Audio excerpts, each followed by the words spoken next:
Welcome to the What's Happening Birmingham video podcast.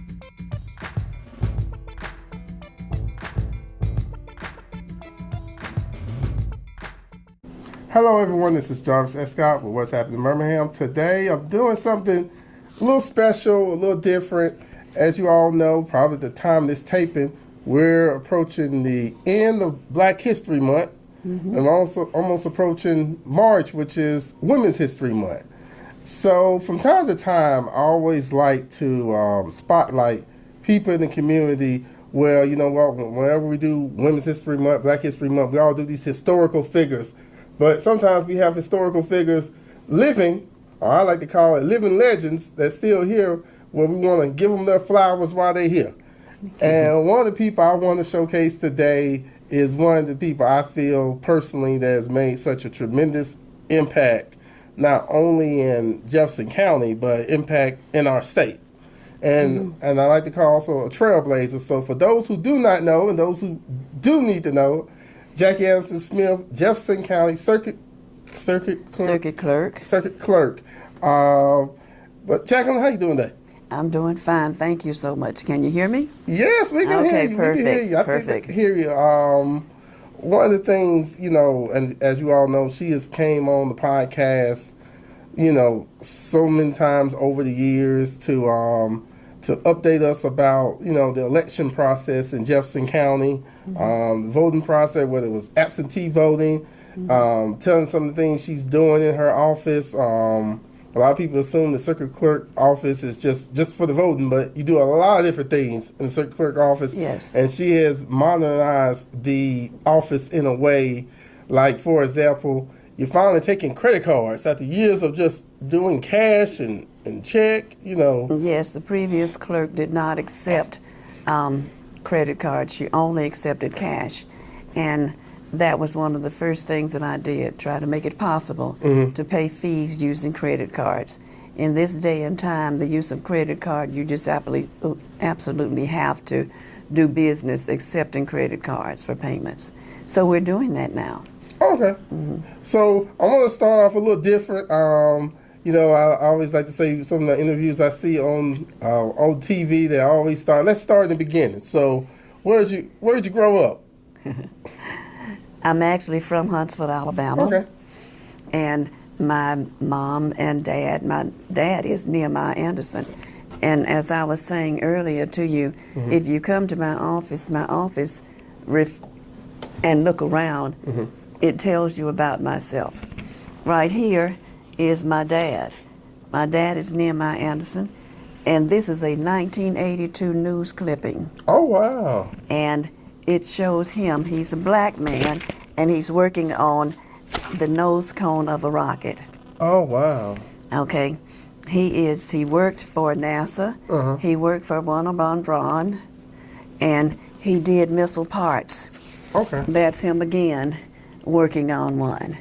And when they had the Houston crisis, my dad went with a team to go and help with that.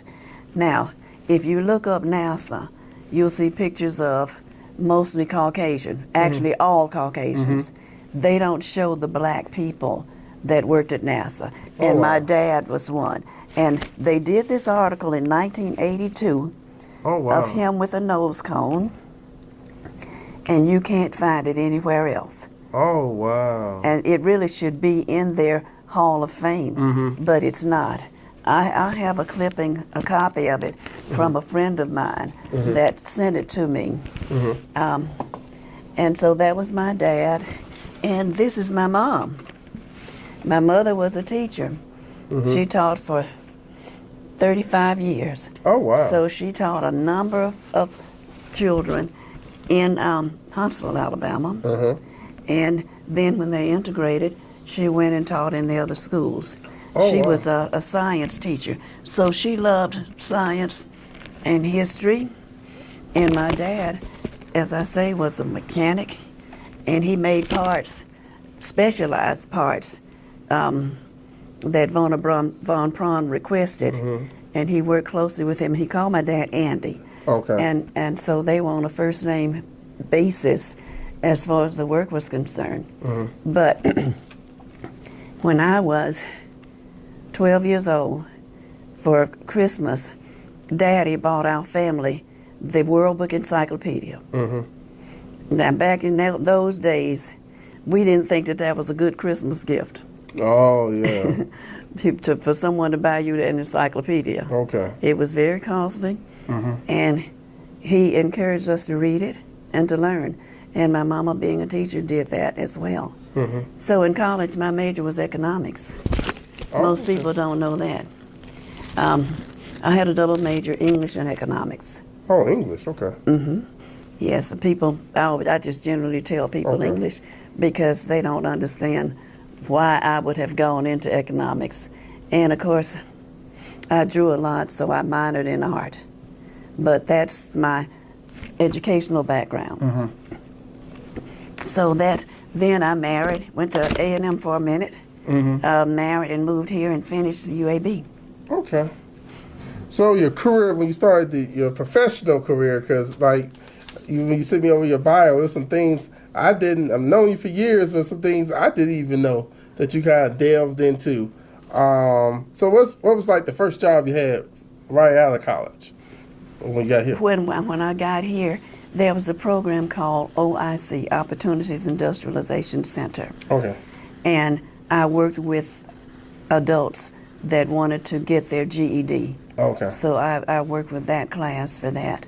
My mother was a teacher, and her mother was a teacher, and that also is part of the history. If you see that little thing on the wall there, it tells about, I can trace my lineage back to 1863 with Jeremiah Jordan, who was a slave. And his slave owner was named Lucy Jane. Oh, wow. Lucy Jane Jordan. Lucy Jane married a doctor named Fleming Jordan.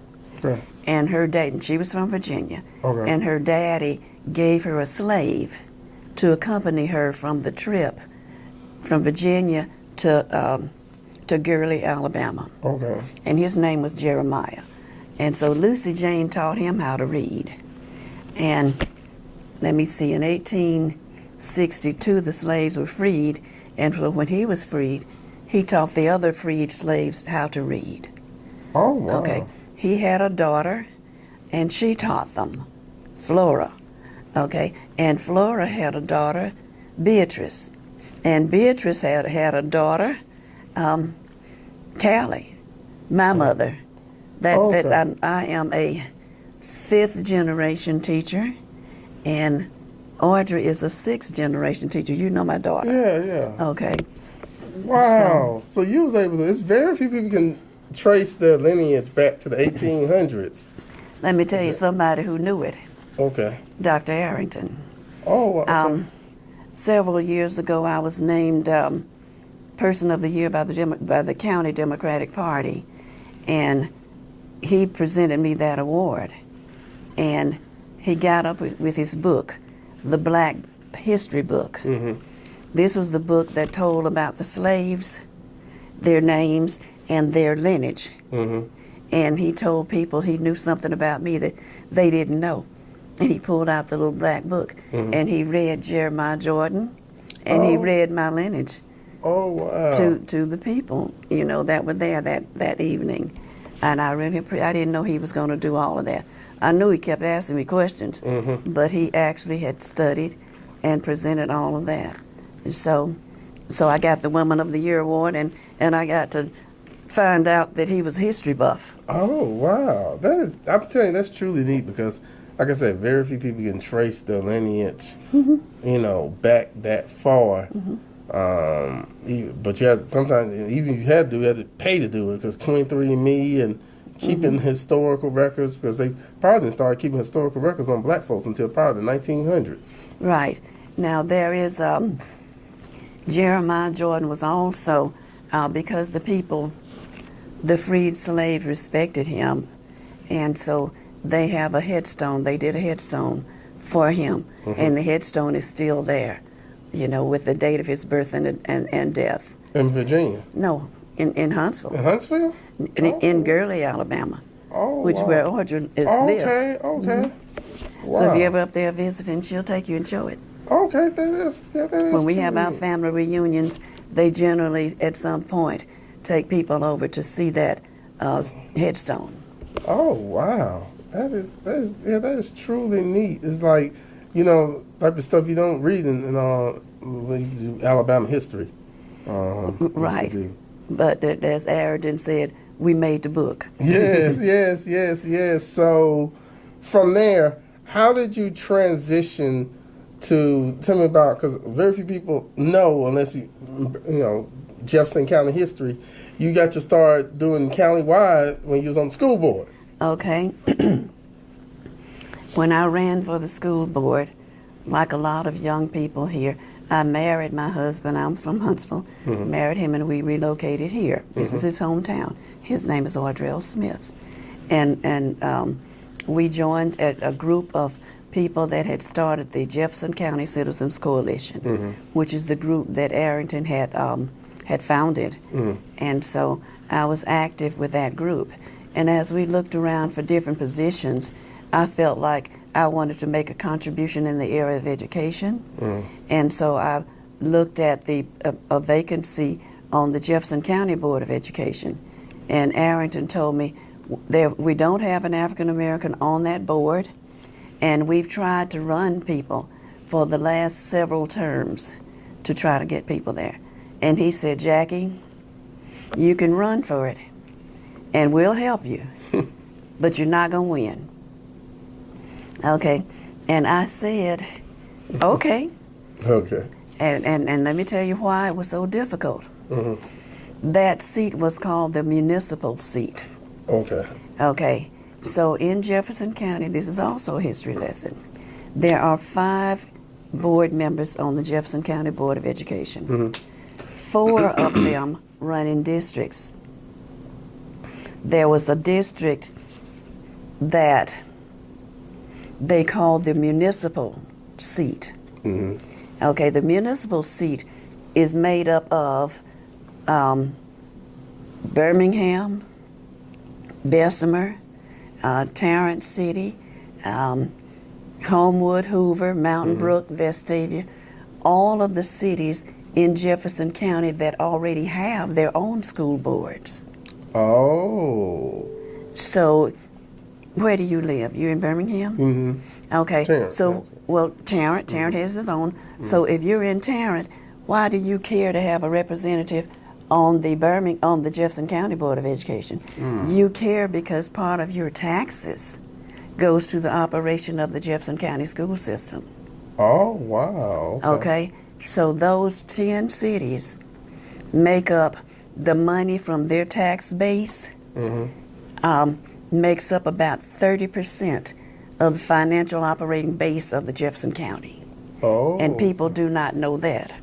Oh, wow. So that seat represents you. So you actually were having taxation without representation. Oh. Because you had no choice. You didn't know who to vote for. You didn't have a vote on that system, but your money was paying for the operation of that system. So anyway, I ran for it, and everywhere I went, they said that they would help me. And of course, I'm a Christian woman. Okay, and I did as much as I could. And the night of the election, I cut the TV off. I ate me some pizza and had a little drink of wine. Okay. And went to bed. Okay. And the next day I saw I had won. Oh. So I won that term. Okay. And then I ran again. Each time I ran against someone. Okay. So I won 6 terms. Okay. Dude, 6-0. Huh? I'm saying 6-0 before you got to the Before I got to this. Yeah. Yep. Those were 6-year terms. Okay. And I won 6 of them. Okay. 30 years. Wow. Yes. Okay. And I, while on the Jefferson County Board of Education, we had at that time 55 schools, and we had an operation budget of probably maybe, I'm going to say $70 or $80 million or more. Okay. It grew, and then it shrank because systems were pulling away. And so I wanted to know where the money went. Okay, so every time we had a committee, I got on the finance committee. If I was not put on it, I went to the meetings anyway. Okay. And the School Board Association started a little academy where you could learn operations, and I went to that. So I have, I think, 6 master level certification for going to all of them. I'm a master in financial, school board finance, educational finances, and which gave me a good history. It strengthened my financial acumen. Okay, so the last term, nobody ran against me. Okay, so I just wondered, that for the first time nobody ever ran against me. Oh, wow. And my friend said I was going to have to try to find something difficult to do. So I ran for the clerk position. Okay. And there were 9 people running. Okay, unlike those 9 people, I researched what the job entailed. This is the county's Jefferson County government court system, with the fees that you pay, court fees. That's about almost close to $40 million a year. Oh, wow. So you have to have some financial acumen to be able to look and figure out where the money's coming from and how it goes out and all that. And so we had people that were saying, well, I'm a lawyer, I'm going to run to be a clerk. Why? Anything you read says the clerks do not have to be lawyers. Also, I did go to law school. And I'll just be honest with you, I didn't find it, at first it was fascinating. Later on, I didn't like it that much. But I got sick. I got cancer, and I dropped out of law school, so I did not finish. But just because I dropped out didn't mean that I didn't love the law. I do love it. But my love for economics and a good running system has overridden that. That's why I'm proud of what I've done to reorganize here. And so not only have I updated our operations, I've expanded it. I've added passports. Yeah, very few people know that you can actually get passports done here. Right, in 2 locations. Yeah. In our domestic relations courthouse and on the 5th floor of the main courthouse. Oh, wow, okay. Now, while I was running, remember I ran 6 times. Yes, this time. Every time we bring our absentee people up here to qualify, to register, it was this tiny room. So when I came in, I moved it to a larger area, and that's the area that you've been interviewing me in. Yeah, okay. That's why I moved it to that area. Okay. To expand that. And ultimately, I'm going to put more information on immigration. With all of the things that are going on right now, I think people need to know about naturalized citizens and what they go through, and to be a resource for that. Okay, yeah, because I definitely, like I said, there's a lot of things I didn't know that your office quite does. Now, can you tell the viewers the difference between what the circuit clerk do and what the treasurer do? Because sometimes people may get that a little... The Jefferson County Treasurer? Yeah. Okay, first of all, the circuit clerk is state. Okay. Okay, so, and the treasurer is the county treasurer. County treasurer, okay. Okay, so I have nothing to do with them. Okay. Except I work well with them because one of the other things that I do is try to work with the constables to help process their payments. Okay. So I interact with the treasury, the Jefferson County Treasurer, in making sure that checks are processed for the constables. Otherwise, no, I do not. Now, I don't even put my money in with the county. My money is kept differently. Oh, it's different, okay. Remember, my office works with child support payments. Oh, yeah, yeah. And those child support payments, if they have a wise attorney, they make sure that part of those monthly checks, support checks, are put in interest-bearing accounts for those children. Oh. And a okay. lot of times that's not the case. So I've been on a crusade to make sure that people, if they ask me, and if I'm at a place where I speak, I say if you're getting a divorce, you need to make sure that you look out for the future of the child. Because when they get to be 18 and they have nothing, the payments stop and all that. But what if they get to be 18 and they've got $5,000 or $6,000 to help start them in life? Yeah. You know, so that's why I encourage the attorneys that are working with these divorces to make sure that you put in a section to make sure about the future of the child. Yeah, I think that definitely would make sense a little bit. So I think I'm stay on finance for a minute. Since you used this experience on your job to doing your other position, which I didn't know until I read your bio, that you're on the board of All-America Bank. Okay. During my last term on the school board, there was some mismanagement things going on with All-America Bank. Okay. And the FDIC came in and removed the director of the bank. But prior to his removal, I had been asked to serve on that board, and I did. And he was removed, and other people abandoned it. And at the time that I joined it as a director, I think there were 4 of us. Soon as I joined, it went down to 3, and then it went down to 2 because one of the guys died. Oh, wow. Okay. And the one that lived in Montgomery pulled out. That left me as the chairman of the board. Okay. I was chairman of the board of the holding company. Holding companies own banks. Okay. So the holding company is Bancorp. Oh, yeah. All-America Bancorp. And so I became the chairman of Alabama Bancorp, which owned Alabama Bank. So I became the chairman of Alabama Bank. And so that was 2016, and 2017 was the people leaving. Okay. And I assumed that role in the latter part of 2017. And upon taking over, the bank had been in the red because of all of that financial mismanagement that was going on.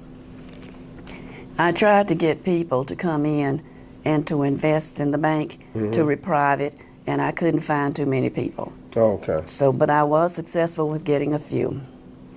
And so in the second quarter of 2018, we got into the black. And we've been in the black ever since then. Oh, that's amazing. It's been rough.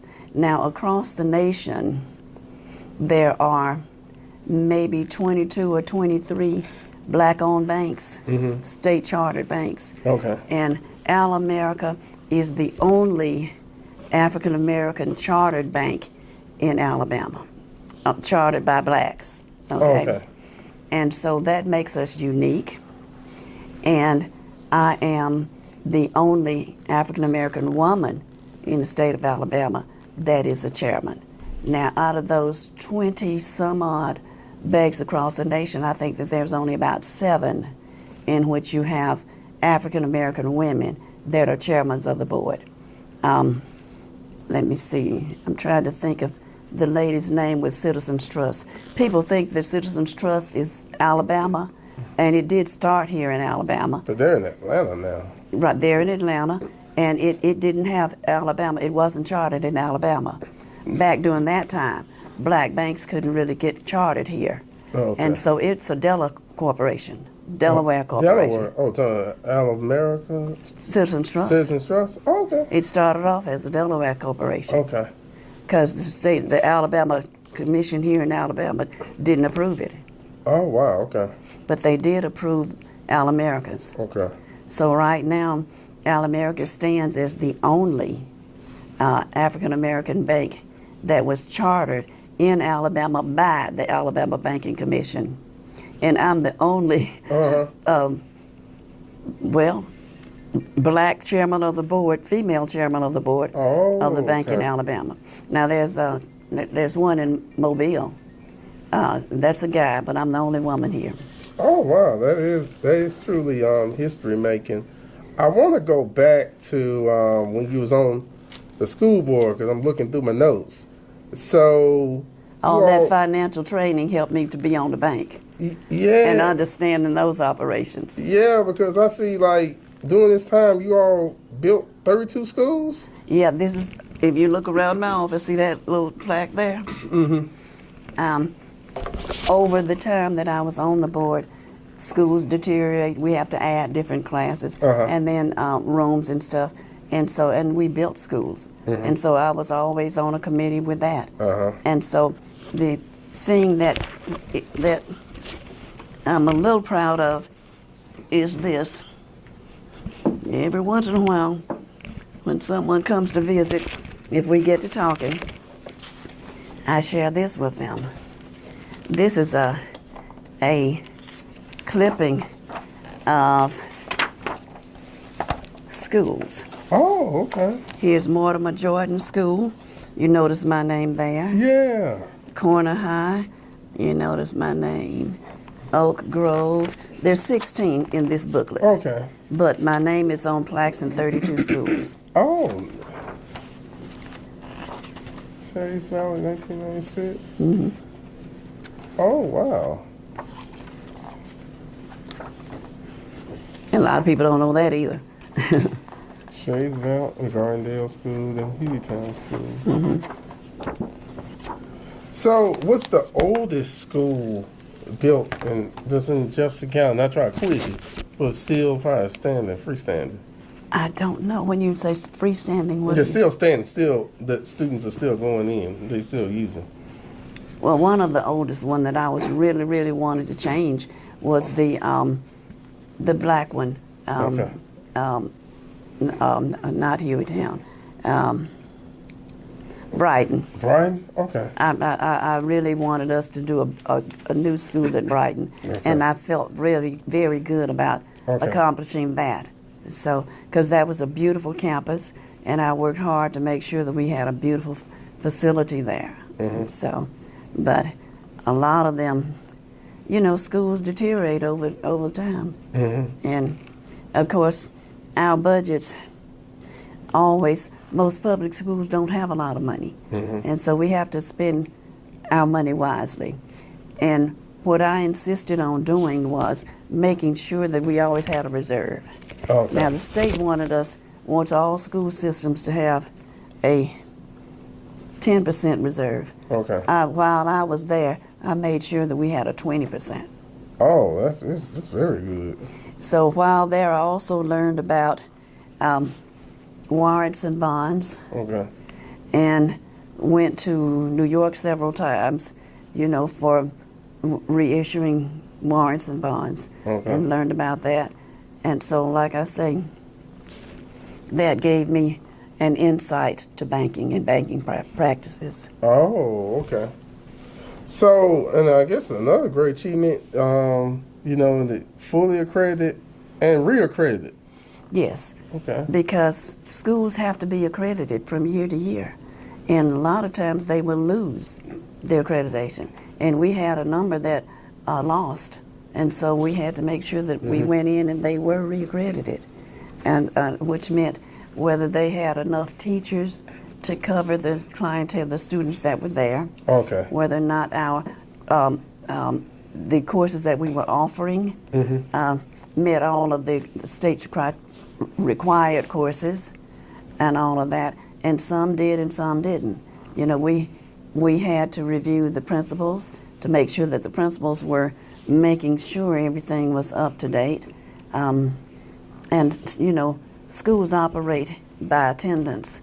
So the first few days of school, They always want you to have perfect attendance because that's how the state allocates the money. Yeah, it's like that. Isn't that the first 70 days? Something like that. Okay. Mm-hmm. Yeah, I've heard of that. The first part of the year, and then the next semester, they have to look at it again. Oh, and that's how money is come from the state. But also, well, Jefferson County doesn't receive a lot of federal. The majority of their budget is going to be state, and then the county puts in a lot. Oh, okay. So, going back to we're on the circuit court, I see that because I've noticed since you've been in here, it's like every time I come here, I think you got more workers.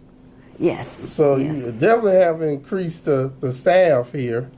And another thing I think was like you said, the absentee voting office, yeah, because these small, especially during the pandemic, how you all navigated that. Mm-hmm. And there was actually a large crowd, which they're not trying to do that again, but they do need to do that again to increase voter participation. That's just me speaking, not you speaking. Well, I personally would love for us to have Saturday voting, but I don't think our legislators will ever agree on having that happen again. And it did happen. It was a miracle, and we did do it. And on those 2 Saturdays that we did, we brought in, looks like 700 the first Saturday and then 1,200 the next Saturday. And during that pandemic, we also brought in 38,000 absentee votes, which was a state record. Yeah, I don't want that to happen again. No. So I want to take this time to kind of ask you some, I wouldn't say kind of like thought-provoking questions. Okay. Your career, what did you consider like your biggest career accomplishment? Okay.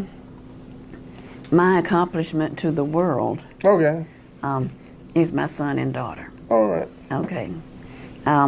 People don't know my daughter, but she is just exceptional. Oh, yeah, She's yeah. extremely smart. And math is a gift for her. Oh, I know. Okay. You know, she had a 4-year scholarship in math. Oh, wow, that is rare. At A&M, yeah. And my son, who is also gifted, he went through the EPIC school here in Jefferson County. He's following his dream right now. He's a sea captain. Okay. Okay. And he's happy. And that's, my gift is having 2 productive people, and I'm proud of them, very proud of them. All parents want to shield their children from, problems and all, and I've tried to do that. I've tried to let them be themselves. Mm-hmm. And so, but I know you're going to say probably, because people ask me about my accomplishments. I don't think about it like that. I think that God put me places where He wanted me to be, and He allowed me He gave me the opportunity to do things that He wanted done, if you understand what I'm saying. So He must want me to be here and to do these things. Because a lot of times when I wake up in the morning, I would just say, God, what am I supposed to do today? And then things would start happening. And so I figure He's letting me know.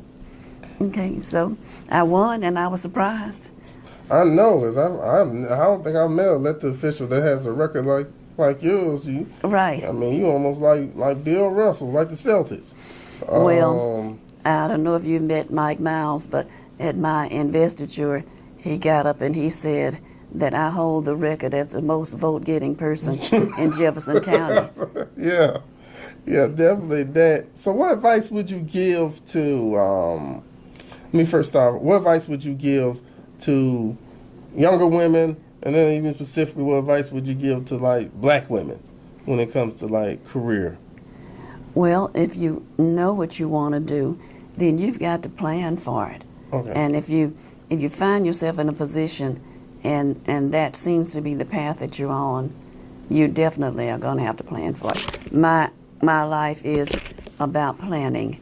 What Mike was saying, in essence, I won 97% of the vote, okay? And I started off making sure that I knew what I was up against. Mm-hmm. I read about the position. I read about the people that were going to vote.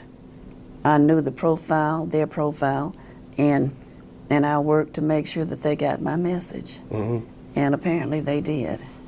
So, young people, if you want to do something, you're not going to open the door and it's just going to happen. Okay. You've got to plan for it, and you've got to train yourself.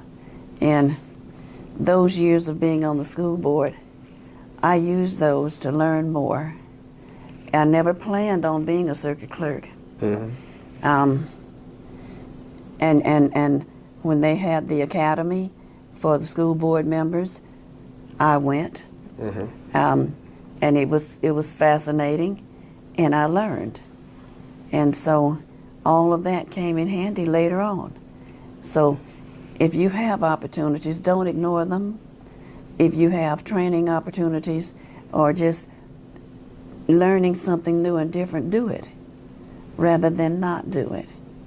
And God has a plan for everybody, and it's going to all come together. We don't see it. Mm-hmm. Definitely we don't see it at the time, but it shows up. I've had jobs that I liked, and I've had jobs that I didn't. Okay. I have worked hard, and I've lost jobs. Okay. And people say, "Oh, you lost a job?" Yeah, I got cut. Mm-hmm. People get cut through the finances, not their own fault. Yeah. It's the economy, like what's going on right now. If you lose that job, then don't let it destroy you. Mm-hmm. You have talents. Okay. And like my folks would always say, if you get an education, nobody can take that from you. Oh, yeah, I agree with that. Yeah. So as long as you can think, okay, Mm-hmm. and can work and can do, you will succeed. The other story I wanted to tell about my dad Mm-hmm. is that when he came home from the war, he was a Seventh-day Adventist, and so he didn't fight. So he worked with the medical unit, and he fixed the ambulances, etc. And so one of the things he did when he came home from the service, and back then, when people's cars didn't work, Mm-hmm. they abandoned them, just like they do now. Oh. Okay. And he would get abandoned cars and get the title to them, Mm-hmm. fix them up. And I remember this very clearly because I was young. And he would fix them and paint them. And when he got 6, he started Anderson Taxi. Oh, wow. Okay?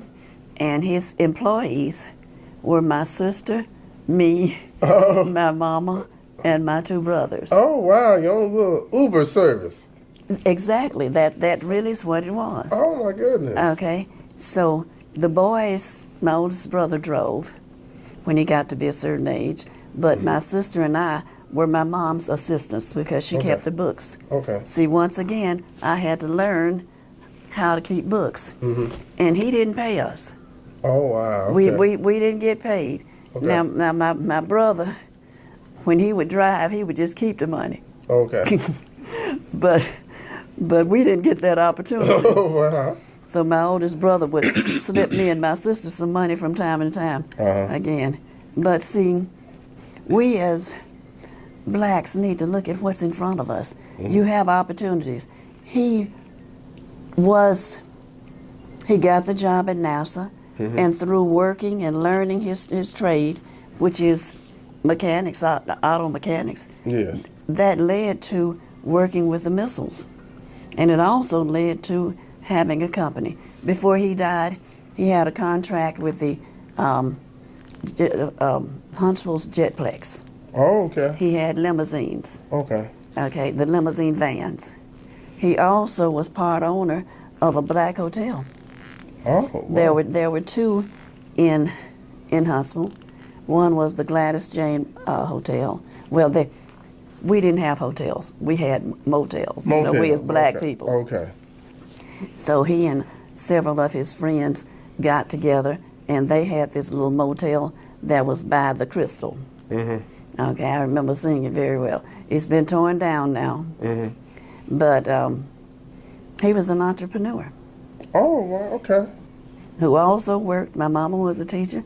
They worked hard. They saved their money, you know, and they worked together. And see, I don't see people doing that nowadays. We've got to get back to that. So I guess as we kind of come to a close, I want to thank you for taking time, you know, out your day to kind of, you know, reflect, you know, because I feel like you got some more work to do even after, you know, even after you leave this position, you know. Well, I'm a hard-working woman, as my children say, and they want to know when am I going to retire. But I'm going to tell you the other thing. My daddy said, if you go home and sit down, you're going to die. Okay? You need to always do something. Always. Okay? You're not put here to just sit down and do nothing. And so we always had something to do. Okay. He'd come home from work, and I'd be reading those encyclopedias. Oh. Okay. And my sister would be in her room not doing anything. And he'd ask her, what you doing? She'd say nothing. He'd say, okay, go wash dishes. He wouldn't ask me. She would say, go get your niece to do it. Okay. And he said, she's reading. So she's doing what I told y'all to do. Okay. Well, Jackie, thank you for coming on today. Thank you all for watching. I'm going to do some more of these coming up real soon. I'm going to get a couple names together. I feel like, you know, we need to know, of course, we need to know the history of people nationally, but I think we need to know the history of people locally because, like the things people always say, history repeats itself. It does. I'm so sorry. Let me just say one last thing. Okay. You asked about my contribution. There's this article about black women in banking, and I'm proud to be included in it because it talks about me being a black woman in Alabama in banking. And we do need more people, more women, and more blacks in banking. So that's an accomplishment that I'm proud of. Yes, definitely that. Well, thank you all for watching. Please check out whatshappenedbirmingham.com for more interviews. Don't forget to subscribe to my YouTube channel. Check me out on TikTok and the audio version of this on Apple Podcasts. Thank you all again and have a great day. And one thing I can remember from this interview is go and read the encyclopedia, everybody. Bye-bye. Well, my daddy would like you. Yes. He thought, go ahead. Yeah, I like that part. But thank you all. Bye-bye. Thank you for watching the What's Happening Birmingham video podcast. Please check out our website, app, or subscribe to our YouTube channel for the latest videos today.